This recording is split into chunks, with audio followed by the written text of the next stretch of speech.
Next class के अंदर हमने एडमिन मेन स्क्रीन में व्यू कैटेगरी डिटेल्स बना लिया था। तो इस सेशन के अंदर हमारा टारगेट है कि मैं डिलीट करने की फैसिलिटी को इंट्रोड्यूस करूँ। तो फॉर दैट रीज़न हम इस टेबल को सिलेक्ट करते हैं। डिलीट करने की कई ऑप्शन हो सकती हैं। हम यहाँ पर आते हैं और इवेंट्स में आप माउस क्लिक कर सकते हैं। ठीक, तो बेसिकली मैं चाहता क्या हूँ कि माउस क्लिक पर राइट क्लिक करने पर एक मेनू अपीयर होना चाहिए और वो हमें ऑप्शन दे कि आप इस रिकॉर्ड को डिलीट कर सकें। तो सबसे पहले अगर मैं इसे रन करता हूँ तो रन करने पर हमारे सामने अपीयरेंस कुछ ऐसे आती है। लाइक कैटेगरी में गए, व्यू कैटेगरी, जैसे ही मैं राइट क्लिक करूँ तो यहाँ ऑपरेशन होना चाहिए। बाकी क्लिक करने पर ये सिलेक्ट होता है। पहला टारगेट मेरा ये है कि राइट क्लिक करने पर भी ये रो सिलेक्ट होनी चाहिए। तो फर्स्ट ऑफ ऑल यहाँ आए और मैंने चेक किया इफ evt.get बटन हमें ये बताता है, और ये माउस इवेंट ऑब्जेक्ट है जो कुछ एक्स्ट्रा डिटेल या इन्फॉर्मेशन लेके आता है। और वो इन्फॉर्मेशन ये लेके आता है कि आपने कौन से बटन पे क्लिक किया। हमारे पास 3 बटन होते हैं, left click, scroll button and right click. और राइट क्लिक को माउस इवेंट क्लास की हेल्प से एक उसका कांस्टेंट है बटन 3 हमने स्पेसिफाई किया। तो जब मैं ये लिखता हूँ तो हम यहाँ लिखते हैं right mouse click. It means यहाँ से आपको पता लगेगा जैसे मैं यहाँ राइट क्लिक करता हूँ तो सी राइट माउस क्लिक आ गया। अब अगला एक्शन है, हम यहाँ आए और हमने एक रो पॉइंट कैप्चर किया। टेबल कैटेगरी रो एट पॉइंट नाम का फंक्शन है और ईवीटी जिस पॉइंट पर क्लिक हुआ उसके रो पॉइंट्स निकाले। और टेबल कैटेगरी का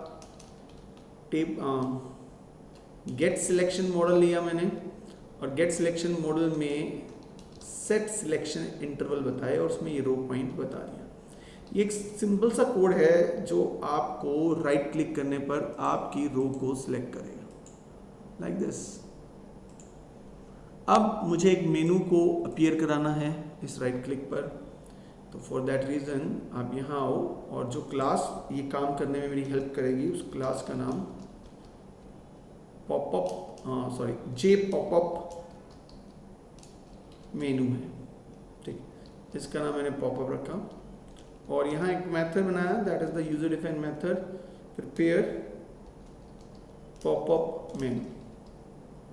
मैंने ये स्पेसिफाई कर दिया। एक पब्लिक मेथड बनाया वॉइड प्रिपेयर पॉपअप मेनू। सबसे पहले मैं इस पॉपअप मेनू में मेमोरी अलॉट करूँगा, ठीक है। और आफ्टर दैट मैं जे मेनू आइटम से एक डिलीट आइटम क्रिएट करूँगा जो कि मैसेज मुझे शो करेगी delete this record. After that एक जे मेनू आइटम और क्रिएट करूँगा, that name is edit item, जो कि एडिट आइटम की ऑप्शन को दिखाने में मेरी हेल्प करेगा। और यहाँ पर मैं ले लूँगा एडिट दिस रिकॉर्ड। अब जैसे मैं इन मेनूज में एक आइकन भी लगाना चाहता हूँ, तो आइकन्स में मैंने ऑलरेडी एडिट वाला आइकन रखा हुआ है। तो फॉर दैट पर्पस हम क्या करते हैं, एक डिलीट आइटम सेट आइकन और यहाँ लेते हैं न्यू इमेज आइकन और यहाँ पर हम पा देते हैं गेट क्लास, गेट रिसोर्स और आइकन्स पैकेज के अंदर delete.png। After that edit underscore item set icon new image icon class का ऑब्जेक्ट बनाते हैं। इसमें get class, get resource, icons, edit.png ये लीजिए। उसके बाद पॉपअप मेनू में ऐड में एडिट आइटम असाइन किया और डिलीट आइटम ले लिया, ठीक है। तो इस तरीके से ये रेडी हुआ। और जैसे ही माउस का राइट क्लिक होता है, आई डू वन थिंग, यहाँ पर हम इस पॉपअप मेनू को इन्वोक कर देंगे। तो जैसे यहाँ आए शो कंपोनेंट का नाम हमने रखा टेबल कैटेगरी पे अपीयर हो, जहाँ माउस का क्लिक हुआ है उसके एक्स और वाई कोऑर्डिनेट को लेकर ये वहाँ पर अपीयर हो जाए।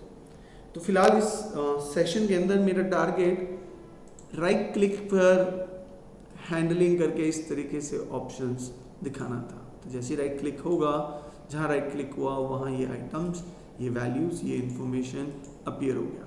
अब इस कोड को हम बहुत ज़्यादा यूज़ भी करेंगे, कई जगह पे मैं कॉपी पेस्ट भी करूँगा। तो this is the way we can construct it. But see, अब जब डिलीट पर हो तो ये डिलीट करे, एडिट पे हो तो ये एडिट करे। तो सबसे पहले हम क्या करते हैं, यहाँ पर डिलीट,